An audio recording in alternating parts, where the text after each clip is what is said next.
Hello everyone. Today will be very useful to you because I will give you 10 surefire ways how you can ask very bad questions. So stay tuned.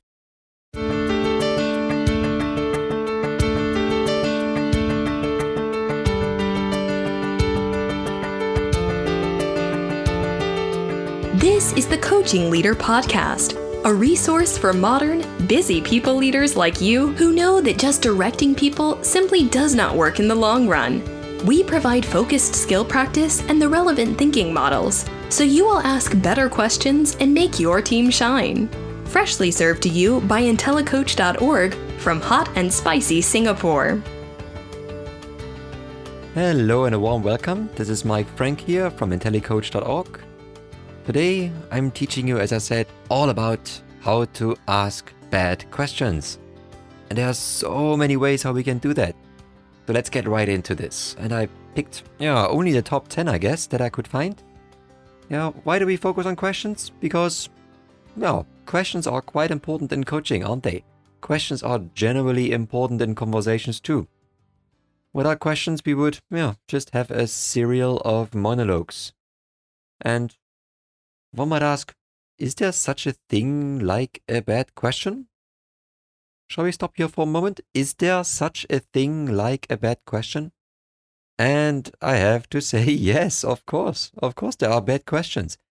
I really don't like that old saying that there is no bad question. And I dislike that for two reasons.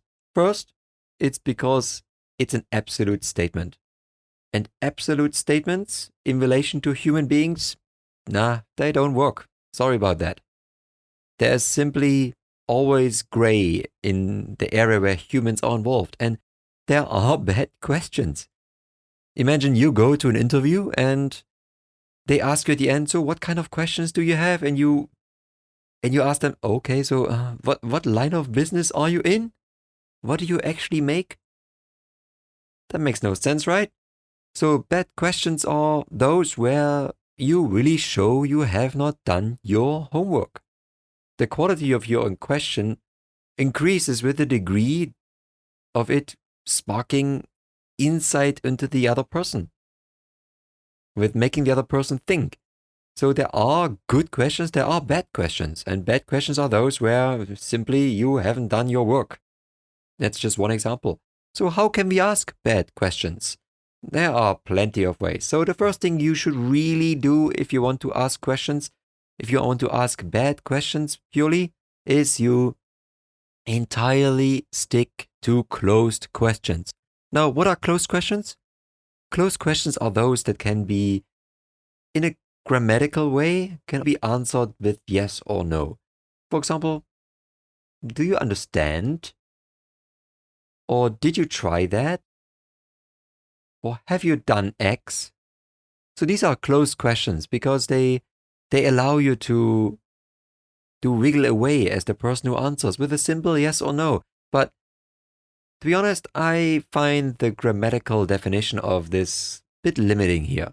And I propose a closed question to be something that allows the other person simply to answer with a single word. What do I mean by that? I mean, to those of you who have kids, your son or daughter comes home from school and you ask them, so, how was your day? What do you get back? Maybe a grunt if you're lucky, or maybe you get good. And that's it. So while it is technically an open question, how was your day? It sparks nothing. It sparks nothing. No insight, no conversation. So let's not get stuck with the definition of open or closed questions. So in a grammatical way, a closed question for me is one that does not open up the conversation. So if you really want to ask bad questions continuously, stick to closed questions. Stick to those that will spark only single syllable answers from the other person or allows them to get away with that. The second way how you can ask bad questions is if somebody gives you shares a challenge with you or problem, you answer with solutions disguised as questions. So I call them solution-oriented questions. And for example, if a colleague tells you about their awful boss, and the first thing you should definitely say then is, all right, your boss is so bad, huh? So why haven't you left the company already? Can you talk to your peers about that? So what's wrong with you staying with this person for so long now? Really make sure in that way that you pack your own solution into the question. Because what happens then is, people will really like it when you do that. So why do solution-oriented questions work so well as a bad question? Because they completely take us away from what the other person is saying us. So we are staying with us, we as the person who asks questions, we simply apply our own knowledge, right? We advise in a way like we throw one bowl of spaghetti on the wall after another and see what sticks. At some point, something must stick, right? Otherwise, something is wrong with the other person, no? So the third way is to really take all the time you need to find that one true question that unlocks the universe for the client. So really make sure that you find that one true, super powerful question, because anything else would be below your standard, right? And it's also important in that moment that, you make sure you absolutely land that question. Let's say the other person tells you about their challenge with their mom, and they talk for like 2 or 3 minutes, and at some point while they talk, you have this grand idea for this beautiful question. Make sure you stick to that. Make sure you rehearse it in your mind. So just make sure at the first moment you get a chance, just land that very good, powerful question. Because, they might be a bit surprised about your question at the moment because they talked of something else, but who cares? You know the value of your super powerful question. And if they don't get it, it's up to them, right? Maybe ask it simply again. Ask it twice. Ask it 3 times until they finally give you some sort of answer. So make sure you don't forget it. Make sure you stay with your question and rehearse it, even if it comes at a cost of not listening to the other person that much anymore. Because what you're really aiming at with your question is that the other person shouts in amazement, "Wow, what a great question." That's what you want them to say, right? And it's especially good to combine again with solution-oriented questions, our second point.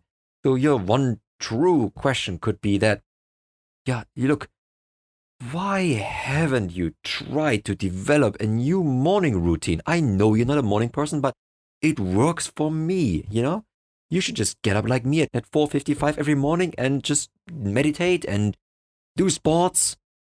It doesn't matter whether the other person looks at you with a very strange look. They need to do it, right? That's a good solution. That's a very good question to ask. So the fourth way how you can ask very bad questions is you should always connect multiple questions together. That's very important because you want to use our chance, right? When the other person was talking non-stop for 5 minutes, and now we finally get our chance to talk, so we have to ask multiple questions at a time. And they better listen, right? So when your colleague comes to you and complains about their workload, you could say, for example, wow, that sounds really crazy. Have you tried to get up a little bit earlier? Or could you not prioritize simply better? And why haven't you talked to Jamie yet? So she's so great at it. So why haven't you done that yet? She's so good. Don't you think so too, right? And I say you also drink a bit too much coffee. When you drink a bit less, could that not work for you? Because it always makes you so fuzzy, and so nervous, I think, especially in the afternoon. Don't you think so? So it's very important that you do that because you won't create confusion, you will create abundance. The more questions, the better. The fifth way how you can ask bad questions is the longer your questions, the better. So that same person who asks you about workloads, you just tell them, that sounds really crazy. Have you not tried to get up a little bit earlier to prioritize, because prioritizing is so important. It makes things better. There's a system, it's called the 1-3-5 method, where for every day you define the one thing you must do, 2 things you should do, and 3 things you can do. This is something that really worked for me well, and it's really the heart of prioritizing. Don't you think so? And at that point, the other person simply just has to agree, and very likely they just say, which obviously is a good sign. So make sure the longer the better. And also, as I just showed, the faster the better, because when you're faster, you're getting through more content in your question, no? That means they have more to listen to. So the sixth way how you can do it, I think you should always take a chance when you ask questions to put a little spin on it. And because you want to add value, and seriously, the other person has no clue, so why don't you put a little bit of interpretation in it? So when the person comes to you and asks you about their workload and their difficulty in prioritizing, you just really say something like, really? It really sounds like you feel like a real failure, no? In getting up in the morning. And it seems like you fail most of the time, isn't it? Doesn't that feel awful? And by the way, this example combines another couple of very useful techniques, right? So you bring people really deeper into their problem. You also let a bit of your good judgment flow in, because you have to tell them they are a failure, right? So let that flow in as well. After all, you want to challenge them, no? So that's a good way to do it. Interpret. Judge. Very important. Put a spin on it. Challenge them. The next way how you can do it, this is already our seventh way, is you should ask a lot of rhetorical questions. We can ask things like, is this supposed to be some kind of joke? Yeah, or are you trying to let me do this? What were you thinking? And it's another good way. It's another very good way how you can showcase your judgment, because your judgment is good and it has a really important place in your conversation, right? The eighth way how you can really ask bad questions is if you really interrupt them non-stop. That's especially important when they sit back and they start thinking. Their eyes move up and they say something like, or let me think. In that moment, you should absolutely interrupt. Don't let any pause happen here, because you don't want them to go in the wrong way, don't you? That was a good rhetorical question, by the way. You don't want to get them into the wrong way. So you need to interrupt at that moment and tell them what you think they should do. And ask it as a question. That's very important. So ask a solution-oriented question exactly in that moment when they are trying to think. Don't let that happen, because frankly, pauses and breaks in our conversation, they are uncomfortable. Who wants that? Nobody wants pauses. We need to fill them. We need to fill them with whatever comes to our mind in that moment. The last thing I want to mention here is ask really a lot of why questions. Because if somebody comes to you and asks you for help, or they say, I have trouble waking up in the morning, but why? Why would you have trouble? Because it's a very good and smart way to let them think about their reasons, while you also, in an artful way, combine it with your own judgment. That's very important, right? You want to combine whatever question you ask with your good judgment. You want to show that. So please ask a lot of why questions when you go about your conversations. Alright, so these were very useful ways how you can ask bad questions. So the first thing we should absolutely do is ask closed questions, and that means we should focus on questions that help the other person answer with just one word. Very important. The second thing is ask only questions that at least involve one or more of your solutions, because that really will make them think. Because if you give them solutions, you are here to help them, right? So why would you need them to put through additional thinking, which most likely gets them on the wrong way anyway? So the third thing was finding the one true question is important, and spend more time memorizing and keeping alive that one question that popped in your head while the other person was talking. Rather do that than listening to them. They should rather listen to your solution. Then the fourth way was always make sure you connect multiple questions together whenever you get the chance to talk, because most likely you won't get a chance again. So ask multiple questions, and ask them fast, ask them long, because that was our next point. The longer your questions, the better. So if you have to go way beyond 7 to 10 words. That's not enough. How can you show your greatness in only 10 words? So you need to ask longer questions and explain yourself and develop the questions as you go. Just develop the questions as you go and explain them yourself. And the next thing is put interpretations in your questions. You have good judgment, so show it. Ask them with a bit of judgment in it. Very closely aligned to solution-oriented questions. Then you ask a lot of rhetorical questions because they are very exciting for people. They get them to think too. And especially they don't feel judged by that. It's a very positive way how to engage. Then the next one was to really interrupt. And especially interrupt pauses. You don't want that. That's nothing good can happen out of a pause. If somebody starts thinking, no, you don't want them to go in the wrong way. So interrupt and combine it with the other useful tips that we had here, for example, with solution-oriented questions. Just ask them more and more and more. And the last part was ask a lot of why questions, because they are one of the best ways how you can transport your judgment in a very useful and subtle way. People will really like it. So I hope you enjoyed this little summary of some of the techniques you can use to have very definite impact, put it that way. These are some of the things you can use to have a very specific impact. I hope you enjoyed that. Until then, catch you later. Bye. You have been listening to the Coaching Leader Podcast, your resource to activate strengths and coaching skills in leaders. Head over to IntelliCoach.org to check out our blog and offers. If you like what you heard, please subscribe to this podcast and leave a 5-star review on iTunes.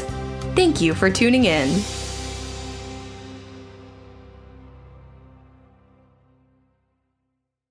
Hello, everyone. So this is the extended part of the podcast that you really don't have to listen to. Then all you're here for is the content itself. I'm trying to develop, though, a little bit of a routine around this extended part because it feels a little bit of self-therapy. And as I shared before, I feel different when I talk at the extended part, which is strange because in the end it's the same podcast. But I feel less pressure in a subtle way because of the content and the way I define it. So I think one thing I always want to share a little bit is the rationale why I've run the certain episode. And for this one, it's quite obvious. I think I explained it. It's more about, it's an unlocking question and often a liberating question to ask, how could you make things worse? It's a wonderful way how to lighten up a mood in a way, how to put a bit of a playful spin on a conversation. Because obviously people don't want to make it worse, but they are very creative in finding things out. And I found that very often when we discuss what comes after this question, it's exactly a symptom what already contributes to making a situation become the way it was. So it's a very useful way to unlock thinking on own contributions. And I just gave this a little bit of a try here today because I found people respond a lot to negative emphasis. So here we go, and I hope you found it useful. So the next thing I wanted to share was I read a book summary of One Big Thing. I think it's called One Big Thing. Is it called One Big Thing? Let me see. No, it's called The One Thing. Oh my goodness, there are so many books in this area. One Big Thing is about finding your purpose, and The One Thing is about focus, and that's what I'm talking about here. So I found my mind is as scattered as anybody's, and I realized, well, I have so many things I want to build and improve on, especially in this early stage of my business. I really should channel my energy. And one thing I've tried now, and I found really useful, is to channel all my energy into one project. And I find it hard to do this, to agree to myself what is the one thing that I should focus on in a given period. But I want to use that word again. It's liberating. It allows me to automatically say no to other priorities at the same time, which is the flip side of that same coin, but it's extremely useful. So what is my one thing for this week? And that's what I'm going to share about. I am hard at work to build an ebook around the most useful ways how leaders can use coaching skills with their teams. Because that's one thing I've been working on myself. I've learned a lot of the struggles that people leaders have in applying certain skills through that work and through other engagements that I've run. So I've been coaching leaders, I think, for the past 5 years and taught them how to interact with their team members better. My one big thing for this week is simply to build an ebook shell so that I can start collecting content. And my goal is to make it a routine so that I add content to that book. And my current goal is to build that shell. So I'm using a bit of a techie here. I'm using InDesign and I'm learning it at the moment. And I found it really useful to define this my one big thing. My one thing, for this week. To have that shell ready and to have the routine in place. So that's my goal. And I found it very important to have that specific goal in mind. I'm helping leaders often define SMART goals, and that is a SMART goal for me. It's specific. So I want to have the routine set up so that I can do it every week. It's measurable because the routine will be something very concrete, and it will be something that I can execute because it's written down. It's attainable because it's within my reach. I have the skills, I have the methods, I have the time. It's relevant too because I really see this as a way for me to value add and bring about my knowledge. And it's time bound because it's 1 week. So from now on, I will share sort of my weekly big thing, the one thing that is non-negotiable. And so far, I'm on track. It's the 2nd week that I've been doing this. So the last thing I want to do is, that's also an experiment. I'm very early stages still with this company, IntelliCoach. My goal is really to bring about a lot of useful resources to people leaders to use certain coaching skills at work. I will use the normal ICF framework here without introducing a certification process because that's too long. Coaching leaders want to see results fast. So, but I'm very early still in that stage, and my goal is to really start this podcast later this year. And I will share my podcast numbers, and I want to also track for myself what impacts numbers. So when I do certain interventions around the podcast or my web page, I want to see what did I do and how did it impact numbers in terms of page views, podcast downloads, and so forth. And my plan is to really publish this. And I will start with 0. It's that simple. I don't have an email distribution list yet. I don't have a published podcast yet. And I don't have it yet. And the few people who listen to it you are very, very special to me. Because you are here, maybe by accident, maybe you looked for it. I don't know. But I haven't started publishing yet. And I looked just this morning. So at the moment, I have 40 downloads. So, and that's absolutely the very beginning. But I'm really curious to take a bit of a scientific approach to this and see where I can land. Because podcasting, as I said earlier, is something which I strangely enjoy. And I've been experimenting a lot around how can I channel distributing what's in my head, all the knowledge, the experience that I have. And I find writing blog posts, for example, extremely difficult. I don't know exactly how I can pull a routine off here in that case. And I guess I will look for a coach in that aspect because that's something which I want to do, but which I find very difficult. And podcasting seems so much easier to flow.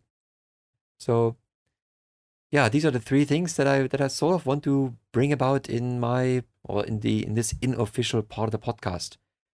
Let's see where this road will take me. I have no idea. All I know is I'm super excited about this. I'm super excited about 2019 because this will be the year of IntelliCoach for me.